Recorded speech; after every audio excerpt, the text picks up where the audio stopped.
सुबह से एक भी सामान नहीं बिका। राधा घर पर मेरा इंतजार कर रही होगी, और यहाँ, हे भगवान, तू मेरी कितनी परीक्षा लेगा? क्या करूं मैं? तभी एक औरत रघु की दुकान पर आई। ये कढ़ाई कितने की दे रहे हो भैया? सिर्फ 2 तांबे के सिक्के बहन जी, बस इस धातु का ही दाम ले रहा हूँ। अपनी मेहनत का तो कुछ नहीं जोड़ रहा हूँ। इतना महंगा मैं नहीं लूंगी। महंगा कहाँ है बहन जी? आप तो जानती हैं मुझे कितनी जरूरत है धन की, तभी तो इतने कम दाम में दे रहा हूँ। और आपको ये भी महंगा लग रहा है? नहीं रघु भैया, मैं कहीं और देख लेती हूँ। रघु का मन और भी उदास हो गया। आज भी खाली हाथ ही लौटना पड़ेगा। अगर ऐसे ही चलता रहा तो ना अपना पेट भर पाऊंगा और ना किसी की मदद कर पाऊंगा। आप मुझे एक तांबे के सिक्के में वह कढ़ाई दे दीजिए। लेकिन वेकिन कुछ नहीं भैया, क्या आप मेरी मदद नहीं करेंगे? रघु ने सोचा, चलो कुछ तो बिकेगा। ठीक है बहन जी, आप ले जाइए। उसने भारी मन से हाँ कर दी। दिन ढल गया था। रघु लोहार अपने घर की ओर जा रहा था। आज उसने एक जरूरतमंद की मदद की थी और ऐसा करके उसे बहुत खुशी मिली थी। इसी खुशी के साथ वो अपने घर पहुंचा, जहां उसकी पत्नी राधा उसका इंतजार कर रही थी। राधा, मैं घर आ गया। क्या हुआ? आज भी कुछ नहीं लाए? लाया हूँ राधा, ऐसी बात नहीं है। आज मैंने एक कढ़ाई बेची, वह भी एक तांबे के सिक्के में। लेकिन वह तो 2 तांबे के सिक्के की थी।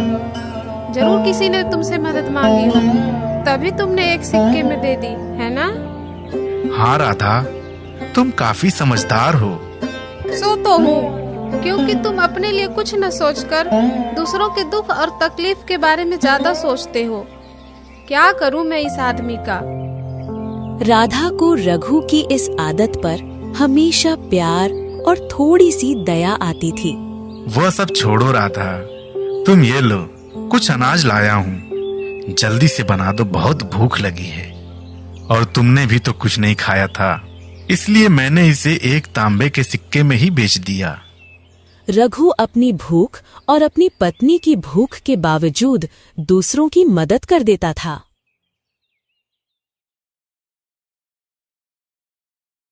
राधा, मैं दुकान पर जा रहा हूँ। कुछ खा लेते रघु। नहीं राधा, मेरे पास अब समय नहीं बचा है। अच्छा, मैं चलता हूँ। ठीक है रघु, कुछ खाने के लिए तुम अपने साथ लेकर जाओ और काम के बाद खा लेना। ठीक है राधा, मैं चलता हूँ, तुम अपना ख्याल रखना।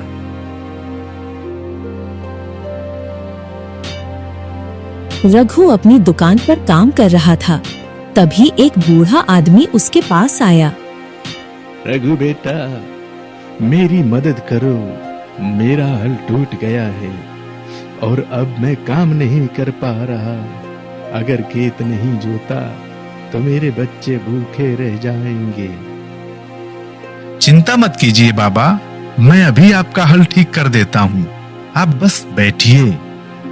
रघु ने अपना काम छोड़ दिया और बूढ़े आदमी के टूटे हुए हल को ठीक करने में लग गया, भले ही उसे खुद भूख लगी थी। रघु ने कुछ ही देर में हल ठीक कर दिया। हाँ ठीक है रघु, कितने पैसे हुए? अरे बाबा, आपसे क्या लेना, आप ऐसे ही लेकर जाइए। बूढ़ा आदमी बहुत खुश हुआ और रघु को धन्यवाद दिया। चलो एक काम करता हूँ, मैं खाना खा लेता हूँ। अभी रघु अपना खाना खाने ही वाला था, तभी वहाँ पर एक भिखारी आ जाता है। बेटा, मैंने 2 दिनों से कुछ नहीं खाया। मैं बहुत भूखा हूं, मुझे कुछ खाने को दे दो। बाबा, आप ये लो, मेरा खाना खा लो। मैं तो अभी रात को ही खाना खाया था। बहुत बहुत धन्यवाद बेटा। भिखारी रघु का खाना खाकर चला जाता है। रघु की ये सारी हरकतें गांव के मुखिया जी दूर खड़े देख रहे थे। भिखारी के जाने के बाद मुखिया जी उसके पास आए। रघु बेटा, मैं तुम्हें कब से देख रहा हूँ। तुम बहुत नेक दिल इंसान हो, सबकी मदद करते हो, पर ऐसे अपनी परवाह किए बिना सब कुछ लुटा देना ठीक नहीं। तुम्हें अपने और राधा के बारे में सोचना चाहिए। अगर तुम ही भूखे रहोगे तो काम कैसे करोगे? मुखिया जी, मैं समझता हूँ आप क्या कह रहे हैं, लेकिन जब कोई जरूरतमंद मेरे सामने आता है तो मैं खुद को रोक नहीं पाता। उसकी मदद करके मुझे जो खुशी मिलती है वह किसी पैसे से ज्यादा है। बेटा, मैं ये नहीं कह रहा कि तुम मदद मत करो, पर एक सीमा होती है। खुद भूखे रहकर दूसरों को खिलाना समझदारी नहीं है। सोचो, अगर तुम ही बीमार पड़ गए तो किसकी मदद कर पाओगे? मुखिया जी, यह सब भगवान की कृपा है। मैं बस अपना काम कर रहा हूँ। मेरा मानना है कि जब तक मैं दूसरों की मदद करता रहूंगा तब तक भगवान मेरा ख्याल रखेंगे। मुखिया जी ने रघु को बहुत समझाया, लेकिन रघु अपनी बात पर अड़ा रहा। उसका दिल इतना बड़ा था कि वो अपनी आदत छोड़ना नहीं चाहता था। मुखिया जी ने हार मान ली और रघु की दयालुता की तारीफ करते हुए चले गए। दिन भर काम करके रघु अपनी दुकान बंद कर घर जा रहा था। वो थका था पर मन से खुश था, क्योंकि उसने कई लोगों की मदद की थी। रास्ते में उसे गांव के जमींदार दिखे, जो वहीं रुक गए। अरे रघु, कहाँ जा रहे हो? घर को लौट रहे हो शायद? जी मालिक, घर ही जा रहा हूँ। सुना है तुम आजकल बहुत नेक काम कर रहे हो, सबकी मदद करते हो, वो भी अपनी परवाह किए बिना। ये तो बहुत अच्छी बात है रघु। ऐसे ही लोगों की जरूरत है इस दुनिया को। मैं तो बस अपना फर्ज निभा रहा हूँ मालिक। देखो, तुम्हारी यह सेवा भाव देखकर मुझे बहुत खुशी हुई है। अगर तुम्हें कभी भी किसी प्रकार की मदद करने के लिए पैसों की जरूरत पड़े या अपने काम के लिए, तो बेझिझक मुझसे कर्ज ले लेना। मैं तुम्हें कम ब्याज पर पैसे दे दूंगा। आखिर तुम इतना अच्छा काम जो कर रहे हो। बहुत बहुत धन्यवाद मालिक। रघु और जमींदार दोनों अपने अपने रास्ते पर आगे बढ़ गए। अरे बेटा रघु, मेरा नाम विजय पाल है। ये मदद मैंने ऐसे ही नहीं की। तेरी जो बची खुची जमीन है वो भी मैं अपने नाम कर लूंगा। तेरे इसी भोलेपन का फायदा उठाऊंगा। जमींदार अपनी बुरी सोच के साथ अपने घर चला जाता है। लोगों को पता था कि रघु बिना पैसे लिए या कम पैसों में भी मदद कर देता है। एक दिन 2 चालाक आदमी रघु की दुकान पर आए। वे रघु की अच्छाई का गलत फायदा उठाना चाहते थे। अरे रघु भाई, सुना है तुम बहुत बड़े दानी हो, मेरी मदद कर दो। मुझे एक नया हल बनवाना है, पर मेरे पास पैसे नहीं हैं। मेरी फसल खराब हो गई है। हाँ रघु, और मुझे भी अपनी कुल्हाड़ी ठीक करवानी है। मैं भी बहुत गरीब हूँ, पैसे नहीं दे पाऊंगा। ठीक है भाई, चिंता मत करो, मैं अभी तुम्हारा काम कर देता हूँ। रघु ने अपना सारा काम छोड़कर उन दोनों का काम करने लगा। उसे पता ही नहीं था कि वे लोग झूठ बोल रहे थे और उनके पास पैसे भी थे। उन लोगों ने रघु से मुफ्त में अपना काम करवा लिया और उसे एक धन्यवाद तक नहीं कहा। फिर भी रघु बहुत खुश था।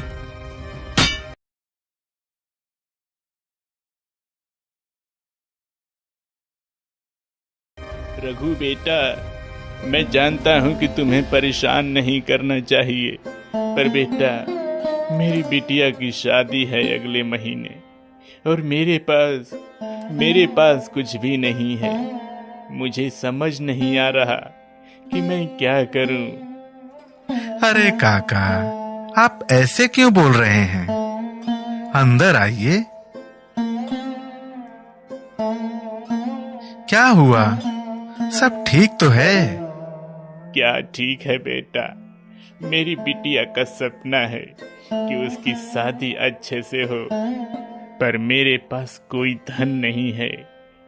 मैंने सबसे मदद मांगी पर कोई नहीं सुन रहा। सोचा तुम ही आखिरी आस हो। अगर मेरी बिटिया की शादी नहीं हुई तो मेरी इज्जत मिट्टी में मिल जाएगी।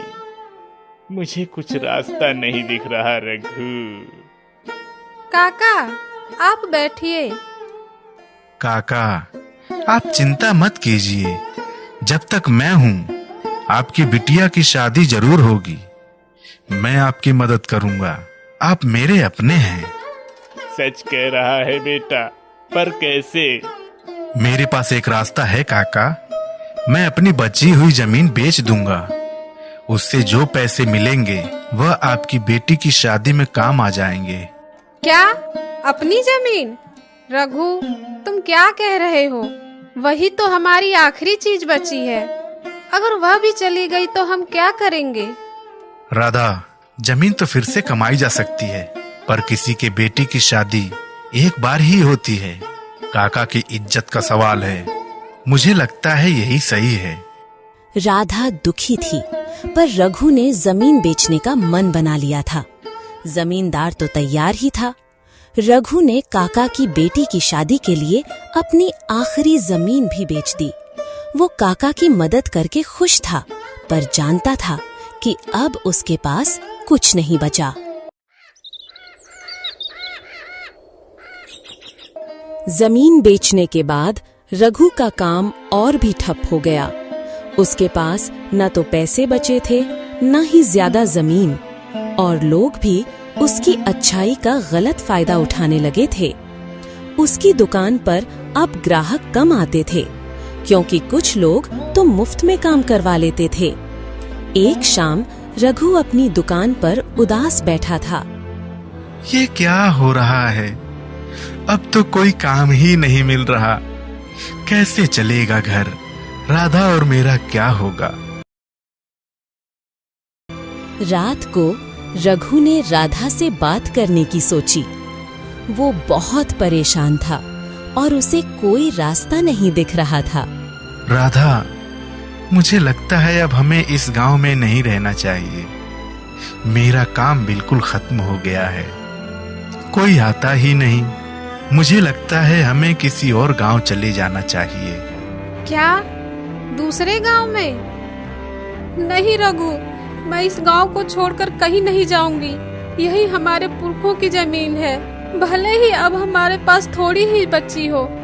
पर राधा, जब यहाँ काम ही नहीं है तो हम क्या करेंगे? भूखे मरेंगे क्या? भूखे नहीं मरेंगे रघु, हम कोई और काम ढूंढ लेंगे। मैं भी तुम्हारी मदद करूंगी, पर हम अपना घर और अपने गांव को छोड़कर नहीं जाएंगे। हमें यहाँ से भागना नहीं है रघु, यहीं रहकर हमें कुछ करना होगा।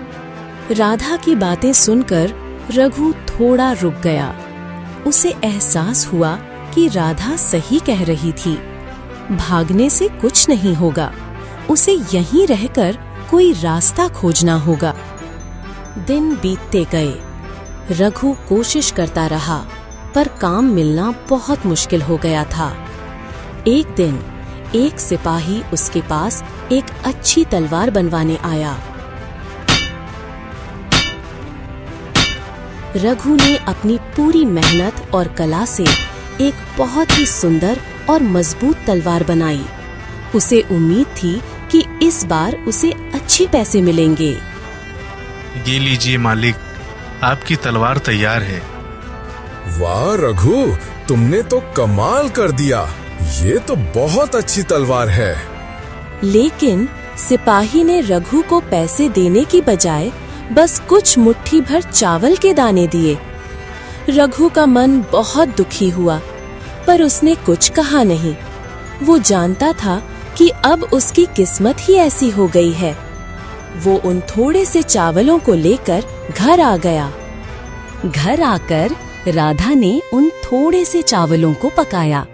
वे दोनों बहुत भूखे थे और सोच रहे थे कि आज रात यही उनका खाना है। जैसे ही रघु और राधा उन बचे हुए चावलों को खाने के लिए बैठे, तभी उनके दरवाजे पर 2 साधु महाराज आ गए। वे बहुत थके हुए और भूखे लग रहे थे। बेटा, हम कई दिनों से भूखे हैं। अगर कुछ खाने को मिल जाए तो बड़ी कृपा होगी। आइए बाबा, आपका स्वागत है। आप अंदर आइए। रघु ने एक पल भी नहीं सोचा। उसके पास जो थोड़ा सा खाना था, वो उसने साधुओं को देने का फैसला किया। बाबा, हमारे पास बस यही थोड़ा सा खाना है, आप इसे ग्रहण करें। बेटा, ये तो बहुत कम है। अगर हम लोग खा लेंगे तो तुम और तुम्हारी पत्नी क्या खाओगे? कोई बात नहीं बाबा, किसी महात्मा का पेट भरना हमारा धर्म है। हम तो बाद में कुछ भी खा लेंगे, आप भूखे मत रहिए।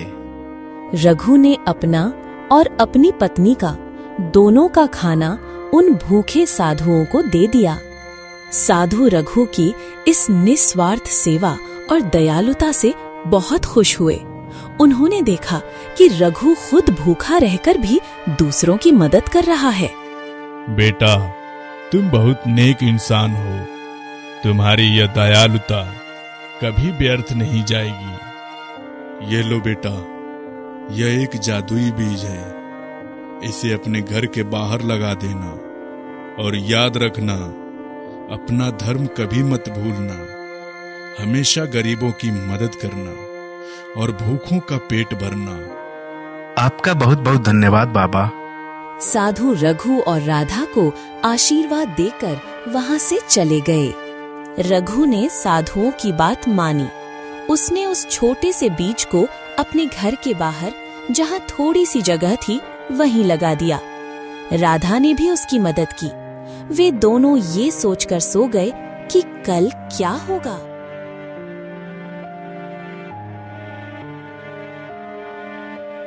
अगली सुबह जब रघु और राधा उठे और घर से बाहर आए, तो वे अपनी आंखों पर विश्वास नहीं कर पाए। जहां उन्होंने बीज लगाया था, वहां एक छोटा सा पौधा उगाया था और उस पौधे पर पत्तों की जगह सोने की 2 मोहरें चमक रही थीं। राधा, देखो ये क्या है? सोने की मोहरें? यह तो चमत्कार है रघु। रघु और राधा दोनों बहुत खुश हुए। उन्हें साधुओं की बात याद आई। उन्हें समझ आ गया था कि ये उनकी नेकी का फल है। अब उन्हें कभी भूखा नहीं रहना पड़ेगा और वे और भी लोगों की मदद कर पाएंगे। रघु ने धीरे से पौधे से एक सोने की मोहर तोड़ी। वो और राधा उस मोहर को लेकर एक सुनार के पास गए। सुनार ने मोहर देखी और रघु को बहुत सारे पैसे दिए। रघु और राधा ने खुशी खुशी उन पैसों से ढेर सारा अनाज और कुछ दालें खरीदी। अब उनके घर में खाने की कोई कमी नहीं थी। हर सुबह जादुई पौधे पर 2 और सोने की मोहरें उगती थीं। रघु उन्हें बेचकर अमीर बन गया। अब वो धनवान लोहार था, पर अपनी अच्छी आदतें नहीं भूला। वो गरीबों और जरूरतमंदों की मदद करता रहा, किसी को भूखा नहीं सोने देता था। जब रघु के पास खूब पैसा आ गया, तो उसने अपने और राधा के लिए एक बहुत बड़ा और सुंदर घर बनवाया। उनका पुराना छोटा घर अब एक आलीशान मकान बन गया था। गांव के लोग रघु की ईमानदारी और दयालुता से बहुत खुश थे। जब गांव के मुखिया जी ने रघु की तरक्की देखी और उसे दूसरों की मदद करते हुए देखा, तो वे भी बहुत प्रसन्न हुए। उन्हें अपनी पुरानी बात याद आई कि कैसे रघु अपनी आदत नहीं छोड़ना चाहता।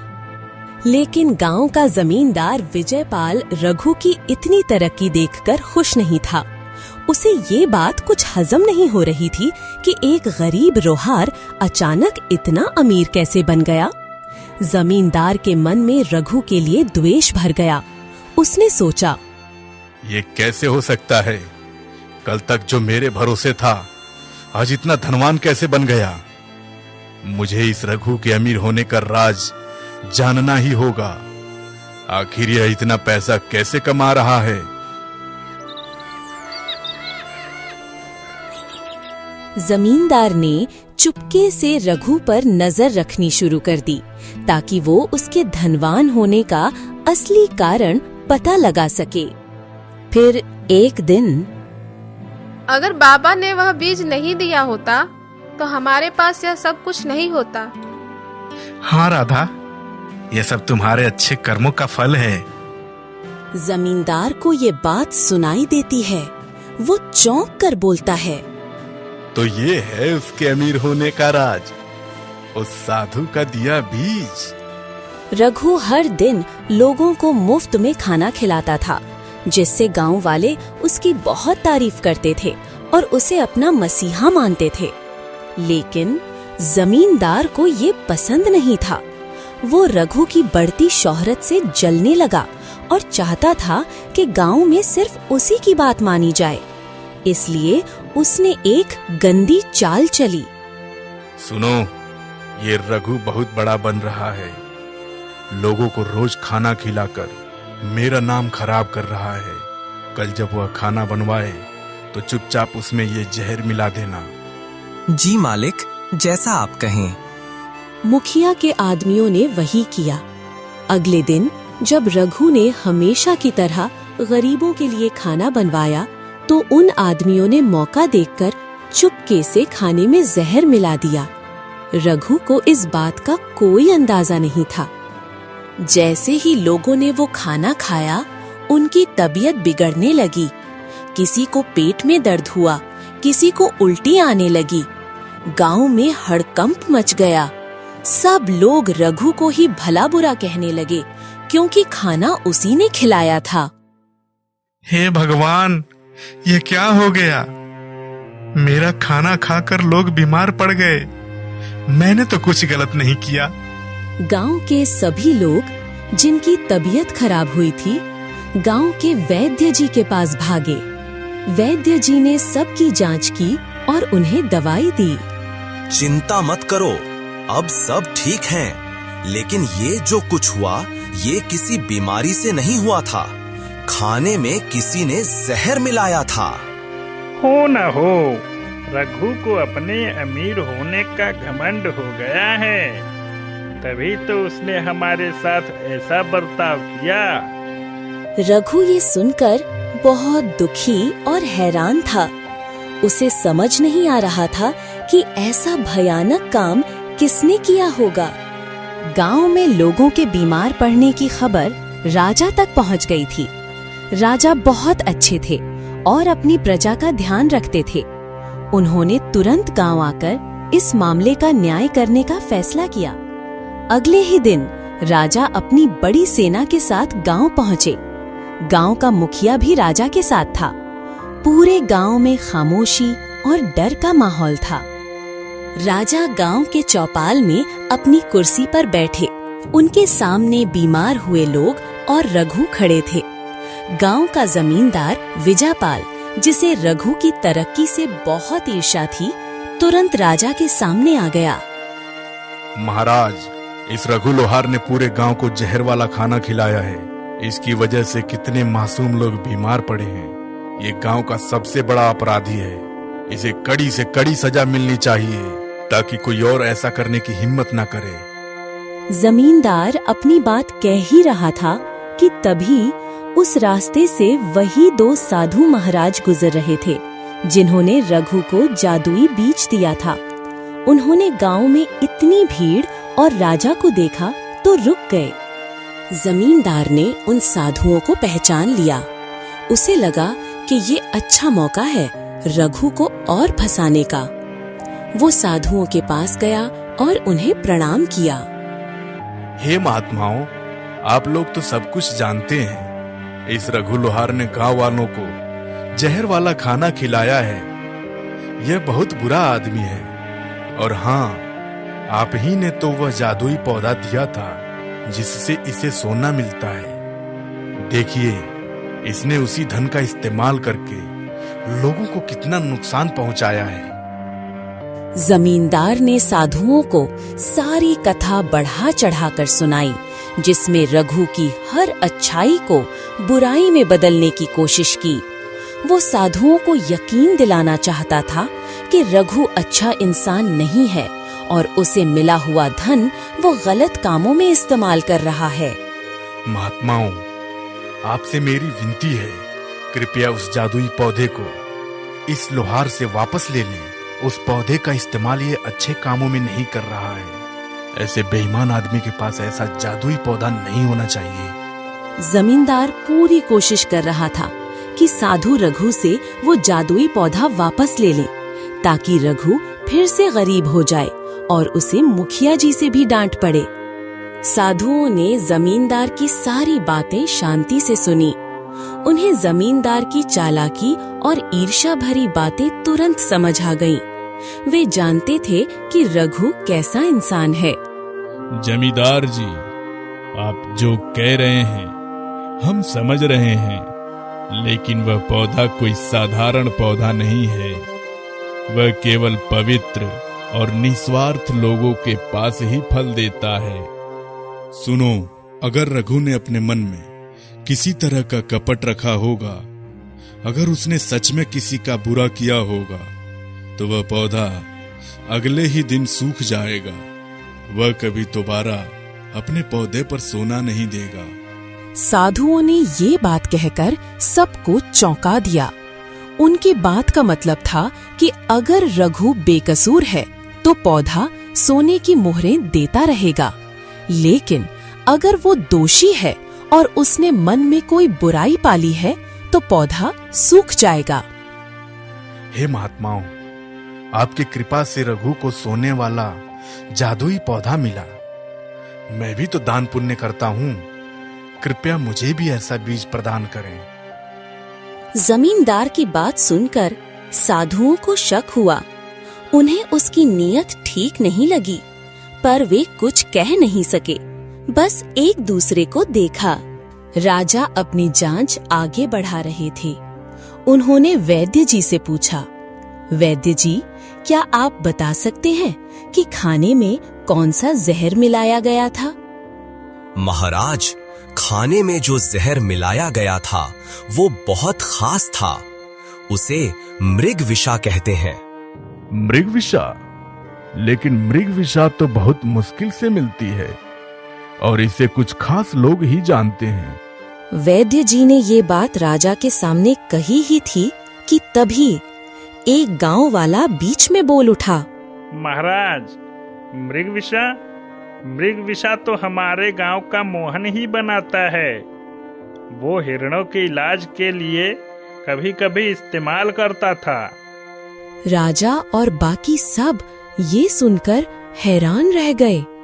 महाराज, अब तो और भी आसान है। अब तो हमें जल्द ही पता चल जाएगा कि अपराधी कौन है। तभी जमींदार विजयपाल ने देखा कि अब मोहन पर शक जा रहा है।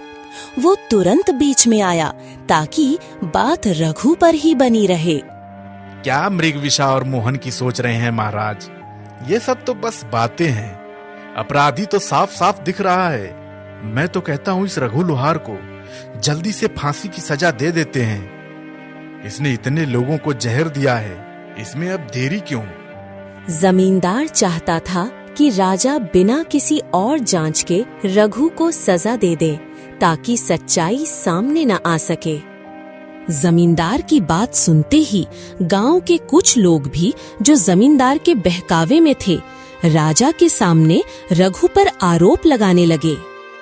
हाँ महाराज, अपराधी तो रघु लोहार ही है। उसने ही हमें खाना खिलाया था। ये स्पष्ट है महाराज, उसी के खाने से हम बीमार पड़े हैं। गांव के कुछ लोग रघु पर चिल्ला रहे थे और उसे अपराधी बता रहे थे। रघु चुपचाप खड़ा था। राजा ने सबकी बातें सुनी।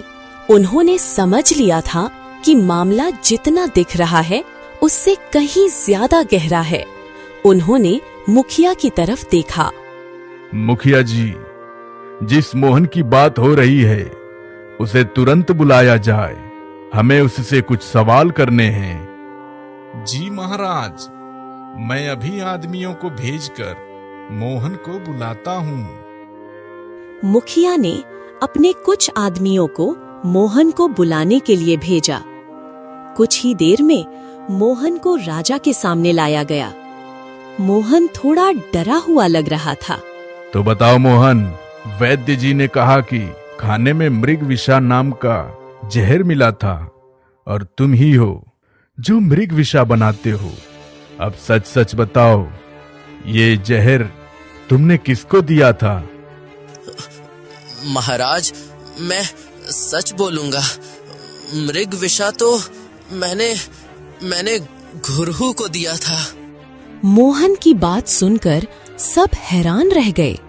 घुरहु जमींदार का ही एक आदमी था। तो जमींदार जी, इसका मतलब है कि इन सब का जिम्मेदार घुरहु है। हाँ महाराज, यही घुरहु, ये घुरहु ही है जिसने ये सब किया है। मैंने तो इसमें कुछ नहीं किया था। जमींदार तुरंत सारा इल्जाम घुरहु पर डाल देता है। जैसे ही जमींदार ने घुरहु का नाम लिया, घुरहु जो एक तरफ खड़ा था डर के मारे कांपने लगा और चिल्लाने लगा। नहीं नहीं महाराज, मैंने नहीं किया। मुझे तो जमींदार जी ने कहा था। उन्होंने ही मुझे खाने में जहर मिलाने को कहा था। घुरहु के ये कहते ही पूरे गांव में सन्नाटा छा गया। अब जमींदार का असली चेहरा सबके सामने आ चुका था। राजा गंभीर हो गए। जमींदार विजयपाल, तुमने अपनी अमीरी का घमंड दिखाकर इस भले इंसान की जमीन हड़पी और उसे फंसाया। तुम्हारा अपराध सबसे बड़ा है। घुरहु, तुमने भी इस बुरे काम में इसका साथ दिया, तो तुम सब अपराधी हो। राजा ने तुरंत आदेश दिया। जमींदार और घुरहु को तुरंत जेल में डाल दिया जाए। उन्हें पूरी जिंदगी वहीं रहना होगा और तुम्हारी सारी जमीन गांव वालों को वापस दी जाएगी। राजा का फैसला सुनकर गांव के सभी लोग खुशी से झूम उठे। जमींदार को तुरंत सैनिकों ने पकड़ लिया और उसे जेल की तरफ ले गए। अब जब असली अपराधी पकड़े गए थे तो गांव वालों को अपनी गलती का एहसास हुआ। रघु भाई, हमें माफ कर दो। हमने तुम्हारी अच्छाई को नहीं समझा और जमींदार की बातों में आकर तुम्हें गलत समझा।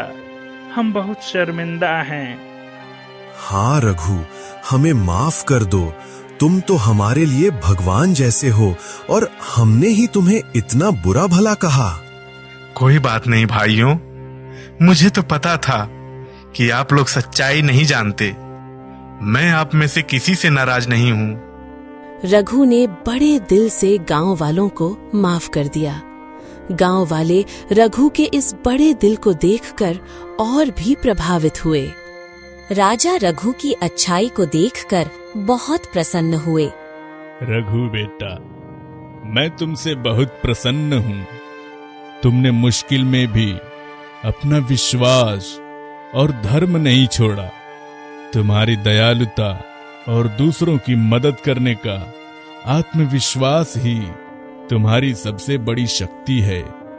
तपस्वी जी रघु के इस अटल विश्वास और नेक दिल से बहुत खुश थे।